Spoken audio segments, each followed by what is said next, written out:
A 14 News update from a story we brought you last week. A change to Indiana state rules could make it so that those who can't work full-time due to caring for a family member with special needs either won't be paid anymore or will be paid less.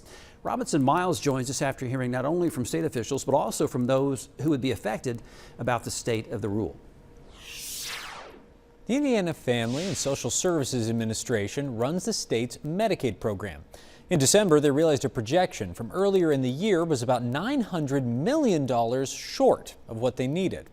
To offset the deficit, they proposed a number of ways to cut costs. Now, one of these would eliminate or greatly diminish the amount of money going to homes caring for someone with special needs. The batteries are all gone. All gone.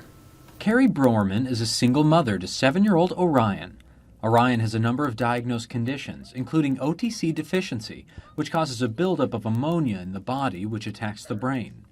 Orion's care means Carrie can't work full-time, so she's used a state waiver which has allowed her to be paid for her time caring for Orion on the days she can't work. It's allowed me to make a house payment, keep our electric on, put food on the table.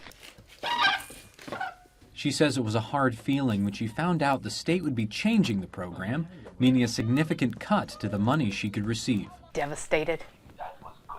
It's almost like the world come crashing down. We're here to share some information with you today and updates regarding the Medicaid forecast. On Monday, the Indiana Family and Social Services Administration, or FSSA, held a meeting to explain their flawed projection and the proposed cuts to make up for the shortage. Members of other state organizations, as well as state legislators, had the chance to ask questions and make comments. I do not understand how FSSA can allow $1 billion misrepresentation in terms of the forecast for the budget. And that is unfathomable to me how that can happen. There has been a significant increase in enrollment since July. FSSA leaders said there were specific areas of the budget where enrollment and costs went beyond expected increases. They said they looked first to those areas when planning ways to cut costs. State legislators criticized the organization for a lack of transparency as to their reasoning for making the choices they did. They felt they also didn't have enough answers when pressed on how things would look moving forward. We're going to be judged by how we care for the most vulnerable among us. Let's be judged in a positive way, in a positive manner. Carrie says the replacement programs and waivers, like the proposed structured family caregiving program, wouldn't be enough.